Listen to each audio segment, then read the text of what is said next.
नमस्कार साथियों, स्वागत है आपका आपके अपने यूट्यूब चैनल उड़ानी क्लासेस पर। साथियों, आज हम पढ़ेंगे खानवा युद्ध के बारे में, जो कि बाबर और महाराणा सांगा के मध्य हुआ था। 17 मार्च 1527 को हुआ था। उस युद्ध में युद्ध का जमावड़ा कुछ इस प्रकार था। युद्ध के आरंभ की स्थिति ये थी। यहाँ पर महाराणा सांगा की सेना थी, बीच में गहरी खाई थी। खाई के उस पार तोपें रखी हुई थी और तोपों के उस पार ये यहाँ पर बाबर की सेना थी। इस युद्ध में का सोर्स रहेगा उदयपुर राज्य का इतिहास और तुजू के बाबरी और बाबरनामा। इसमें सबसे पहले हम पढ़ेंगे कि 16 फरवरी 1527 को बयाना का युद्ध हुआ था, जो कि खानवा के युद्ध से 1 महीने पहले हुआ था। इस युद्ध में राणा सांगा की जीत और बाबर की हार हुई थी। इस युद्ध में महाराणा सांगा इतने भयंकर लड़े थे कि बाबर की सेना में दहशत थी और भय था। ये बात स्वयं बाबर अपनी आत्मकथा बाबरनामा में लिखता है। युद्ध का जमावड़ा 17 मार्च 1527 को कुछ इस प्रकार था। महाराणा सांगा की सेना में हरावल दस्ता 1 था, जबकि बाबर की सेना में हरावल 2 थे। महाराणा सांगा की सेना में जो पीछे था वो चंदावल था, आगे हरावल, और 2 पार्श्व रखे थे, वाम पार्श्व और दक्षिण पार्श्व। यानी कुल मिलाकर सांगा की सेना 4 भागों में बंटी हुई थी। बाबर की सेना मुख्य रूप से 7 भागों में बंटी हुई थी, जिसमें हरावल 2 थे। हरावल कितने थे? 2 थे। एक दक्षिण पार्श्व था, एक वाम पार्श्व था, और एक रिजर्व टुकड़ी थी, और उसी रिजर्व टुकड़ी के पीछे बाबर था। यानी जो भी मुगल बादशाह होता था वो युद्ध में रिजर्व टुकड़ी के पीछे रहता था, ताकि दुश्मनों के तीरों से बचा जा सके। लेकिन हमारे वाले राजा युद्ध के बीच में उपस्थित रहते थे, जिसको ज़्यादा तीर वगैरह लगने का ज़्यादा जोखिम रहता था। बाबर की सेना में ये हो गया वाम पार्श्व दक्षिण पार्श्व, और यहाँ पर 2 रिजर्व और थे। 2 रिजर्व और थे, जो कि तुलुगुमा युद्ध पद्धति बाबर की थी। ये 2 पार्श्व रखे गए, ये 2 पीछे रिजर्व टुकड़ी रखी गई थी। उसी को तुलुगुमा युद्ध पद्धति बोलते हैं, क्योंकि जब युद्ध होता था, युद्ध जम जाता था, तो ये वाली टुकड़ी यहाँ आ जाती थी इनके पीछे, और ये वाली टुकड़ी इधर साइड में से इनके पीछे आ जाती थी, और वह सेना को घेर लेती थी। यही बाबर की तुलुगुमा युद्ध पद्धति थी। इस युद्ध के बारे में आगे बताया गया है कि ये युद्ध 17 मार्च 1527 को हुआ था। सुबह का टाइम था, लगभग 9:30 बजे का टाइम था, और मुगल बादशाह रिजर्व टुकड़ी के पीछे रहते थे, जबकि हमारे वाले राजा सेना के बीच में रहते थे।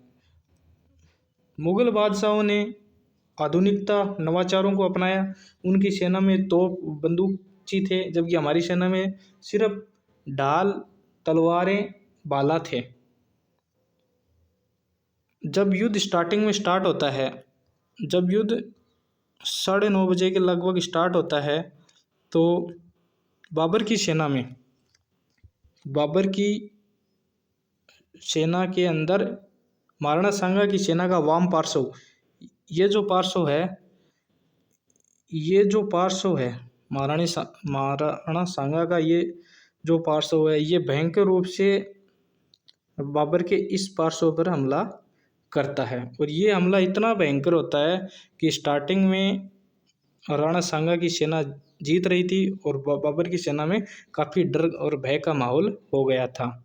लेकिन इसके बाद बाबर ने अपने इस हरावल को इस वाम पार्श्व पर अटैक करने का आदेश दिया, और ये जो तोप है, इसके तोपाध्यक्ष थे मुस्तफ़ा रूमी, इनको भी आदेश दिया, जिसके कारण महाराणा सांगा की सेना और ये हरावल पर इन्होंने अटैक किया। तो इन दोनों के मध्य काफ़ी गैप आ जाता है, यानी हरावल और वाम पार्श्व के अंदर काफ़ी गैप हो जाता है।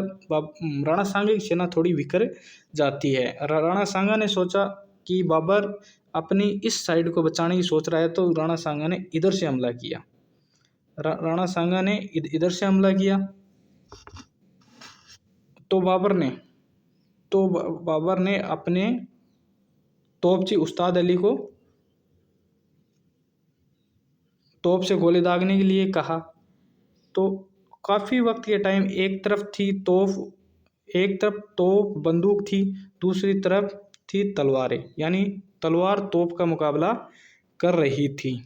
कुछ समय के बाद स्थिति ये हो जाती है कि महाराणा सांगा की सेना तोपों के कारण, मुख्य रूप से यहाँ पर इस युद्ध का परिणाम तोप ही रहता है, क्योंकि तोपों के कारण सेना बिखर जाती है। और इसी समय एक घटना ऐसी होती है कि जो महाराणा सांगा यहाँ पे खड़े थे, इनको एक तीर आकर लगता है और महाराणा सांगा के सिर में तीर लगता है, जिसके कारण महाराणा सांगा बेहोश हो जाते हैं। और महाराणा सांगा को सामंतों ने पालकी पर उठाकर बसवा ले जाया जाता है, जो वर्तमान में बसवा कहाँ पे है, बसवा वर्तमान में दौसा में है, वहाँ पर ले जाया जाता है और उनका उपचार किया जाता है।